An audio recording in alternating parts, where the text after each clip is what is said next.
नमस्कार, हमारे चैनल में आपका स्वागत है। मैं हूं रामचंद्र मौर्य। साथियों, अगर आप पहली बार चैनल को देख रहे हैं तो कृपया सब्सक्राइब कर लीजिएगा। अगर वीडियो अच्छा लगे तो लाइक भी कीजिए और शेयर भी कीजिएगा। शेयर करने से आपकी तरह और लोग भी हमारे वीडियो और हमारे विचार से रूबरू होंगे। धन्यवाद।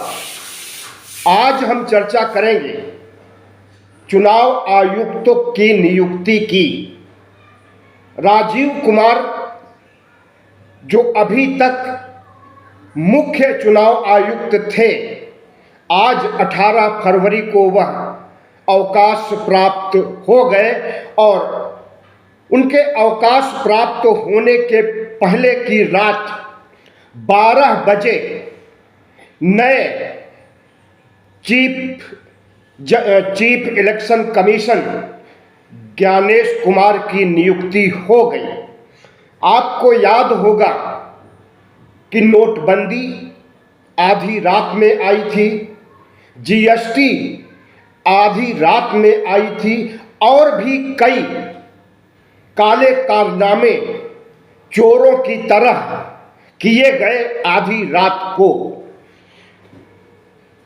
तो चीफ इलेक्शन कमीशन की भी नियुक्ति आधी रात को अगर हो रही है तो क्या इसे भी काला कारनामा माना जाएगा मोदी सरकार का? हम इस पर बात करें उससे पहले कुछ और जान लीजिए लोकतंत्र और संविधान के बारे में।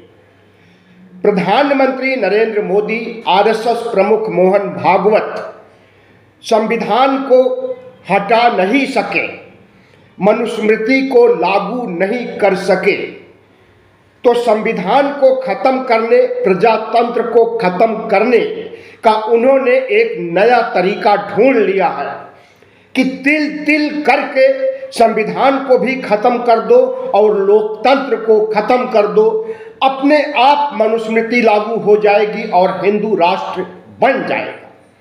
तो उसी दिशा में अगर काले कारनामे आधी रात को अंजाम दिए जा रहे हैं, एक नहीं कई काले कारनामे किए और सभी काले कारनामे इस देश के 140 करोड़ लोगों के खिलाफ थे। अमीर को ज़्यादा अमीर बनाना, कारपोरेट को बड़ा कारपोरेट बनाना, दुनिया का नंबर 2 कारपोरेट बनाना नरेंद्र मोदी की प्राथमिकता में है और उसी वजह से जीएसटी और नोटबंदी जैसे तमाम आर्थिक सुधार के बहाने इस देश के साथ जितना छल कपट किया गया उससे आप अच्छी तरह से अवगत हैं। और नया तथ्य यह है कि चीफ इलेक्शन कमिश्नर की नियुक्ति जब आधी रात की कालिमा के बीच घोषणा की जा रही है और विपक्ष का नेता राहुल गांधी चयन समिति से नदारद है, तो क्या कहा जाए कि संविधान को तिल तिल मारने की दिशा में एक कदम और बढ़ गए प्रधानमंत्री नरेंद्र मोदी। संवैधानिक संस्थाओं की स्वायत्तता, पारदर्शिता, निष्पक्षता को खत्म कर दीजिए। जितने भी स्वायत्त संस्थान हैं संविधान के, तो संविधान अपने आप ही जर्जर हो जाएगा और एक दिन काल कौलित हो जाएगा। चाहे सीबीआई, ईडी, आईटी हो, चाहे लोकतंत्र का चौथा स्तंभ मीडिया हो, चाहे नोटबंदी हो, चाहे जीएसटी हो और अब चाहे चीफ इलेक्शन कमिश्नर को नियुक्त करके और वह भी 2029 तक के लिए नियुक्ति हुई है कि अगली बार 2029 में प्रधानमंत्री नरेंद्र मोदी की चौथी बार वापसी और शपथ ग्रहण को सुनिश्चित करके ही ज्ञानेश कुमार रिटायर्ड होंगे। ज्ञानेश कुमार हैं कौन, आप जान लीजिए। केरल कैडर के 1988 के आईएएस ऑफिसर हैं जो अमित शाह के केंद्रीय मंत्रिमंडल, केंद्रीय गृह विभाग में बड़े अधिकारी तबकों पर रह चुके हैं, एडिशनल सचिव और सचिव के पद तक रह चुके हैं, एक बार नहीं कई बार। अमित शाह से उनकी काफी नजदीकियां बताई जा रही हैं और अमित शाह ने ही उन्हें उपचुनाव आयुक्त बनाया था 2023 में। ज्ञानेश कुमार की इधर नियुक्ति होती है और उधर विवेक जोशी की नियुक्ति होती है ज्ञानेश कुमार की सीट को भरने के लिए। और सुखबीर सिंह संधू जो कि तीसरे चुनाव आयुक्त हैं, अभी इनका भी कार्यकाल काफी समय तक रहेगा। तो प्रधानमंत्री नरेंद्र मोदी ने एक नियुक्ति से लगता है कि अपने 2029 तक प्रधानमंत्री बने रहने और 29 के बाद भी 34 तक प्रधानमंत्री बने रहने का इंतजाम कर चुके हैं।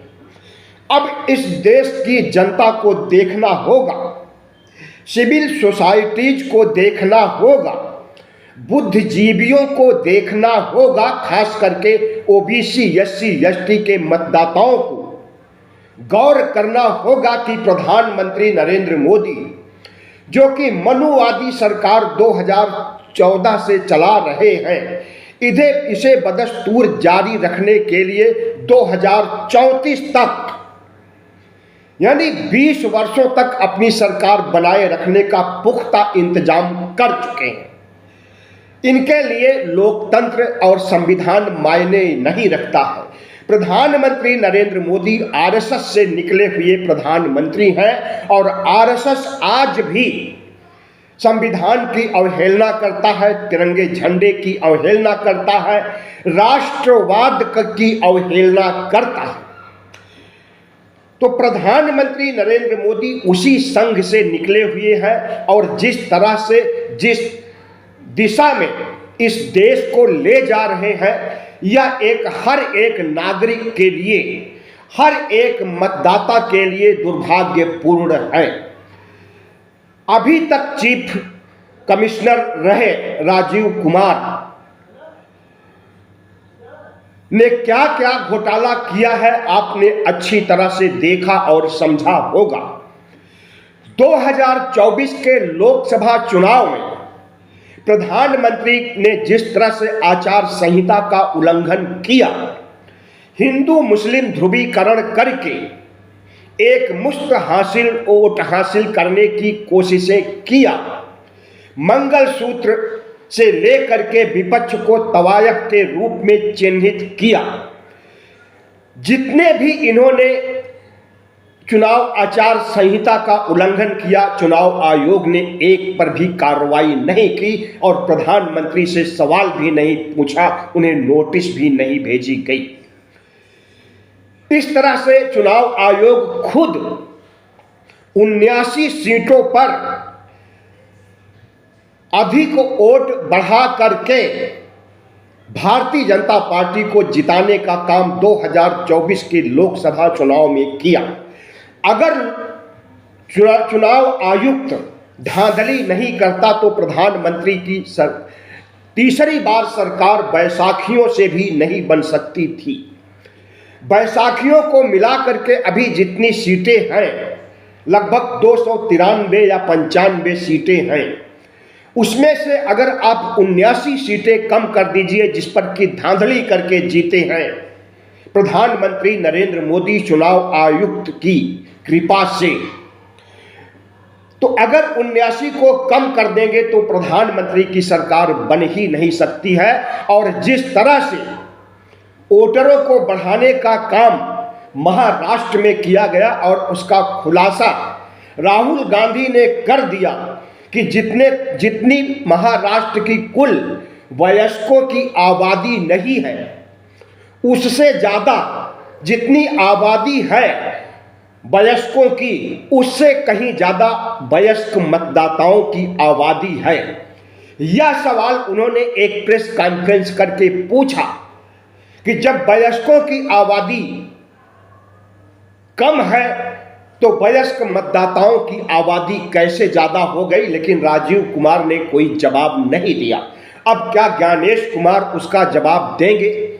और जिस तरह से महाराष्ट्र में वोटरों को बढ़ाया गया, कांग्रेस और दूसरे पार्टियों के वोटरों को घटाया गया, इस खेला में भी महारथ हासिल था राजीव कुमार को, हरियाणा में भी और महाराष्ट्र में भी और दिल्ली में भी। तो आज चुनाव आयुक्त जिस तरह से धांधली करके सत्ता पक्ष को जिता रहा है और इस काम में राजीव कुमार ने महारथ हासिल कर लिया था, तो क्या उनके इस काम को ज्ञानेश कुमार आगे बढ़ाएंगे या उनसे भी बड़े घाघ निकलेंगे और भारतीय जनता पार्टी को जिताने के लिए अवैधानिक, असंवैधानिक हर तरह के फार्मूले अपना करके भारतीय जनता पार्टी को विजयी बनाते रहेंगे तब तक, जब तक कि यह देश हिंदू राष्ट्र नहीं बन जाएगा और संविधान खत्म नहीं हो जाएगा। तो प्रधानमंत्री नरेंद्र मोदी, आरएसएस प्रमुख मोहन भागवत, गृह मंत्री अमित शाह की तिकड़ी ने जिस तरह से इस देश के संवैधानिक संस्थाओं को प्रभावित करने, निष्पक्षता को गायब करने, स्वायत्तता को तार तार करने, पारदर्शिता को गायब करने का काम किया है, तो सवाल तो बनेगा कि क्या प्रधानमंत्री नरेंद्र मोदी अगर राहुल गांधी प्रतिपक्ष नेता को साथ में लिए बगैर कैसे चीफ इलेक्शन कमिश्नर की नियुक्ति कर देते हैं।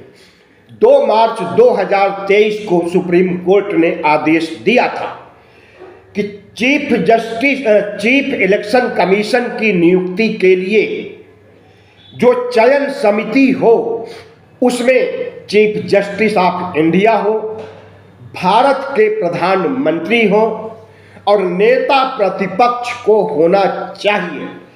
लेकिन उनकी इस सलाह को प्रधानमंत्री ने नजरअंदाज कर दिया और दिसंबर 2023 में संसद से एक कानून बना करके चीफ जस्टिस को अलग रखते हुए प्रधानमंत्री और मंत्रिमंडल के एक सहयोगी और नेता प्रतिपक्ष को चयन समिति में रखने का कानून बना दिया। उस कानून को कांग्रेस पार्टी ने पीआईएल दाखिल किया और उस पीआईएल को असंवैधानिक घोषित करने के लिए लंबे अरसे से मुकदमा चल रहा था, जिसकी सुनवाई कल यानी 19 फरवरी से शुरू होने जा रही है और उम्मीद किया जा रहा है कि 25 फरवरी तक उसकी सुनवाई हो जाएगी। उस पीआईएल में डाला गया है कि प्रधानमंत्री नरेंद्र मोदी मनमानी करते हैं और अपने मंत्रिमंडल के सहयोगी के साथ मिलकर के जिस तरह से चुनाव आयुक्तों की नियुक्ति करते हैं उसमें पारदर्शिता नहीं होती, निष्पक्षता नहीं होती। बहरहाल सुप्रीम कोर्ट में मुकदमा कल से सुना जाएगा और कब खत्म होगा कुछ नहीं कहा जा सकता। उम्मीद है कि 25 फरवरी तक निपटारा हो जाएगा। तो राहुल गांधी ने कहा कि ज्ञानेश कुमार की नियुक्ति करने के समय से लेकर के 48 घंटे में सुप्रीम कोर्ट का आदेश आने वाला है, फैसला आने वाला है। तब तक इंतजार कर लिया जाए कोर्ट के फैसले का और कोर्ट के फैसले के आधार पर चीफ इलेक्शन कमिश्नर की और बाकी दूसरे इलेक्शन कमिश्नर विवेक जोशी की नियुक्ति की जाए। लेकिन प्रधानमंत्री नरेंद्र मोदी और अमित शाह ने इसे सिरे से खारिज कर दिया। चयन समिति में शामिल होने के लिए राहुल गांधी गए, लेकिन उन्होंने एक असहमति पत्र लिख करके प्रधानमंत्री के सुपुर्द कर दिया और वहां से वह चले आते हैं। उसमें पत्र में जो आरोप लगाया गया है प्रधानमंत्री नरेंद्र मोदी भारतीय जनता पार्टी पर, वह इस देश की जनता का दिल दहलाने के में कामयाब है। उन्होंने सवाल उठाया है कि चुनाव आयुक्तों की नियुक्ति के लिए पारदर्शिता होनी चाहिए, निष्पक्षता होनी चाहिए और सिर्फ होनी ही नहीं चाहिए, दिखनी भी चाहिए। और सबसे बड़ी बात, सुप्रीम कोर्ट के सलाह को नज़रअंदाज नहीं किया जाना चाहिए। चीफ जस्टिस ऑफ इंडिया को भी चयन समिति में रखा जाना चाहिए, लेकिन प्रधानमंत्री नरेंद्र मोदी को चीफ जस्टिस ऑफ इंडिया को रखना गंवारा नहीं है। तो क्या सुप्रीम कोर्ट 19 फरवरी से लेकर 25 फरवरी तक सुनवाई करने पर जो चयन प्रक्रिया प्रधानमंत्री नरेंद्र मोदी ने दिसंबर 2023 में संसद के जरिए राष्ट्रपति के हस्ताक्षर के जरिए जो कानून बनाया था, क्या उसे सुप्रीम कोर्ट अवैध घोषित करेगा? याद रहे कि जितने भी कानून बनाए जाते हैं उन सब कानूनों की समीक्षा करने और उन कानूनों को खत्म करने का अधिकार चीफ जस्टिस ऑफ इंडिया और सुप्रीम कोर्ट के पास है। इलेक्टोरल बॉन्ड पर जो कानून बनाया गया था 2018 में, उस कानून को कुछ समय पहले चीफ जस्टिस जब चंद्रचूड़ थे तो उन्होंने खत्म कर दिया और जितने भी राजनीतिक दलों को जितना चंदा मिला था सबको उजागर कर दिया, कानून को खत्म कर दिया। तो क्या नए चीफ जस्टिस चयन समिति ने जो ज्ञानेश कुमार को चीफ इलेक्शन कमिश्नर बनाया है नेता विपक्ष की अनुपस्थिति में, क्या इसको भी, इस कानून को भी खत्म कर देंगे, खारिज कर देंगे, अवैध घोषित कर देंगे? इसकी बहुत संभावना है। और अगर ऐसा होता है तो प्रधानमंत्री नरेंद्र मोदी और शाह का शायद सबसे बड़ा अपमान माना जाएगा उनके सियासी जिंदगी में। प्रधानमंत्री नरेंद्र मोदी को अपमान और प्रशंसा के मोहताज नहीं माने जाते हैं। कितनी भी धज्जियां उड़ाइए, लेकिन जब शर्म और हया नाम की कोई चीज ही नहीं है उनके पास, तो वह हर चीज को नजरअंदाज कर जाते हैं। किसान आंदोलन में क्या हुआ आपने देखा, 750 से अधिक किसान मारे गए। आपने देखा कि उन्हें श्रद्धांजलि तक नहीं दी गई संसद भवन में।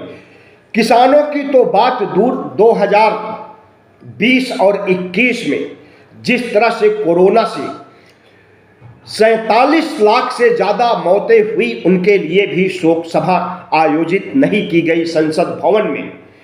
2 मिनट की श्रद्धांजलि नहीं दी गई और एक तरफ कोरोना से दर्दनाक मौतें हो रही थी, नदियों में चील कुत्ते लाशों को नोच नोच करके खा रहे थे और दूसरी तरफ प्रधानमंत्री नरेंद्र मोदी ताली थाली बजवाने में, कोरोना का स्वागत करने में मशगूल थे।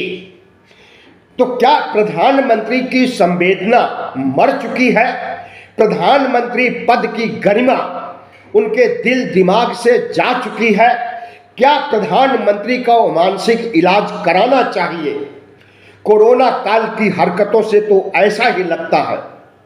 और जिस तरह से लोकतंत्र को खत्म करने के लिए उन्होंने लोकसभा चुनाव के पहले अपनी पार्टी के नेताओं से संविधान को खत्म करने, 400 पार सीटें पाने, संविधान की खत्म करने का फतवा जारी कराया था, क्या इसके लिए प्रधानमंत्री को माफ किया जा सकता है?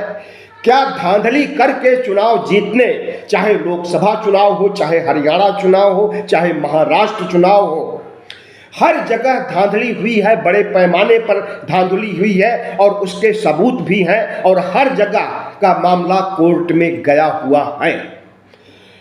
तो प्रधानमंत्री नरेंद्र मोदी एक के बाद दूसरे असंवैधानिक गतिविधियों को करते जा रहे हैं और जब चीफ इलेक्शन कमिश्नर की नियुक्ति का मामला आता है तो उसमें भी इस देश की जनता की आंखों में धूल झोंकते हुए जिस तरह से अमित शाह के नज़दीकी ज्ञानेश कुमार को चीफ इलेक्शन कमिश्नर नियुक्त किया जाता है, तो उससे इन्होंने अपने लिए 2034 तक प्रधानमंत्री बने रहने और 34 तक भारत को हिंदू राष्ट्र बना देने और संविधान को खत्म करने का लगता है कि बीड़ा उठा चुके हैं और इस आरएसएस को आश्वस्त कर चुके हैं कि 100 साल पूरे होने पर आरएसएस के हम हिंदू राष्ट्र नहीं बना सके, लेकिन 110 साल पूरे होते होते हम जरूर बना देंगे। देश आज आपदा से गुजर रहा है। देश में संवैधानिक संकट है, लोकतांत्रिक संकट है और इस धर्मनिरपेक्ष भारत के खिलाफ हिंदू राष्ट्र बनाने की मुहिम जिस तरह से कुंभ मेला में दिखाई दे रही है, जिस तरह से तमाम साधु संत और हिंदू कट्टर संगठन आए दिन हिंदू राष्ट्र बनाने की कस्में खा रहे हैं, जिस तरह से मुसलमानों को इस देश से निकाल बाहर कर देने और उनकी नागरिकता खत्म कर देने, जिस तरह से ओबीसी एससी एसटी की नागरिकता खत्म कर देने के लिए सीएए एनआरसी लाया गया है, इसे अंजाम देने के लिए और नागरिकता खत्म करने के लिए या डिटेंशन कैंप में भेज देने का मन आज से नहीं 2019-20 में ही अमित शाह बना चुके थे और बहुत जोर दे करके कहे थे कि आप हर देशवासियों को अपना वास्तविक पहचान पत्र देना होगा और जो नहीं दे पाएगा उसे या तो डिटेंशन कैंप में भेज दिया जाएगा और या फिर उसकी नागरिकता खत्म कर दी जाएगी। याद रहे, अगर नागरिकता खत्म होती है तो आपका वोट का अधिकार छीन लिया जाएगा, आपको नौकरी, सरकारी नौकरी नहीं मिल पाएगी, आप इस देश में दोयम दर्जे का इंसान बन करके रह जाएंगे। और उसी दिशा में अगर यह देश आगे बढ़ रहा है, संविधान को तार तार किया जा रहा है, संविधान को तिल तिल मारा जा रहा है, संवैधानिक पदों पर, संवैधानिक संस्थाओं पर अनैतिक, अनुचित और अवैध रूप से नियुक्तियां की जा रही हैं ताकि उनकी कुर्सी हमेशा हमेशा के लिए सुरक्षित रहे, तो यह इस लोकतंत्र के लिए, इस देश के लिए और 140 करोड़ देशवासियों के लिए बहुत ही दुर्भाग्य की बात है। अंत में 3 सवाल। चंडीगढ़ मॉडल के तहत खुलेआम चुनाव अधिकारी को धांधली करते हुए कैमरे पर पकड़ा गया था। उसका मुकदमा सुप्रीम कोर्ट गया तो उसके फैसले को बदल दिया गया। जो उसने अवैधानिक काम किया था उस पर रोक लगा दिया सुप्रीम कोर्ट ने, लेकिन सुप्रीम कोर्ट ने उसे दंड देने के लिए कोई व्यवस्था नहीं दी। आज जो नए चुनाव आयुक्त ज्ञानेश कुमार अवैध ढंग से, असंवैधानिक ढंग से नियुक्त किए गए हैं, सुप्रीम कोर्ट को संज्ञान लेते हुए उस पीआईएल के आधार पर जो पीआईएल दायर की गई है, प्रधानमंत्री नरेंद्र मोदी के इरादों को नेस्तनाबूद कर देना चाहिए। और जिस तरह से चंडीगढ़ मॉडल वाले धांधली करने वाले अधिकारी अनिल मसीह को बेनकाब किया गया था, उसी तरह से नरेंद्र मोदी और शाह को भी बेनकाब किया जाना चाहिए। क्या इतना धैर्य और साहस सुप्रीम कोर्ट में बचा हुआ है? दूसरा सवाल,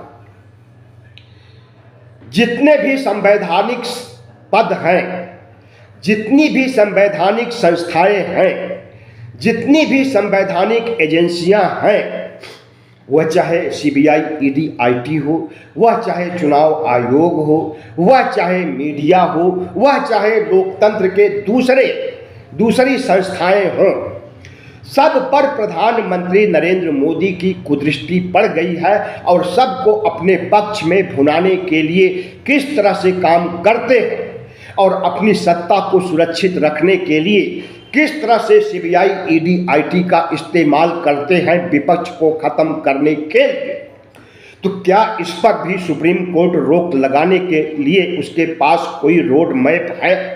क्या इस तरह से धांधली और संवैधानिक मूल्यों को खत्म करने की नरेंद्र मोदी, शाह और भागवत के इरादों को रोका जा सकता है कानून के जरिए या सुप्रीम कोर्ट के स्वतः संज्ञान लेने के जरिए? इस पर सुप्रीम कोर्ट को विचार करना पड़ेगा। जब कोई पार्टी नेता विपक्ष की बात ना माने, राहुल गांधी की बात ना माने और मनमर्जी करते हुए अमित शाह की मदद से Narendra Modi chief election commissioner Gyanesh Kumar की नियुक्ति कर देते हैं और वह सुप्रीम कोर्ट की सलाह को भी नहीं मानते हैं, प्रजातंत्र में, लोकतंत्र में, संविधान में, धर्मनिरपेक्ष राष्ट्र में जिस प्रधानमंत्री, गृह मंत्री और आरएसएस प्रमुख मोहन भागवत का विश्वास नहीं है, तो क्या इनके खिलाफ सुप्रीम कोर्ट स्वतः संज्ञान लेगा? हम समझते हैं कि आज देश एक अंधेरी गुफा की ओर जा रहा है। उस गुफा में, जिस गुफा में जाने का रास्ता तो है लेकिन निकलने का रास्ता नहीं है। उम्मीद की रोशनी इसलिए कायम है कि हमारा संविधान हर तरह का इलाज पेश करता है और संविधान की जड़ें जितनी गहराई तक हैं उसे प्रधानमंत्री नरेंद्र मोदी, अमित शाह और भागवत उखाड़ करके फेंक नहीं सकते हैं। तो संविधान जो बाबा साहब डॉक्टर भीमराव अंबेडकर ने हमें दिया है, इसी से आशा और उम्मीदें बची हुई हैं। धन्यवाद। अगर वीडियो अच्छा लगा हो तो सब्सक्राइब कीजिएगा, लाइक कीजिएगा और शेयर कीजिएगा।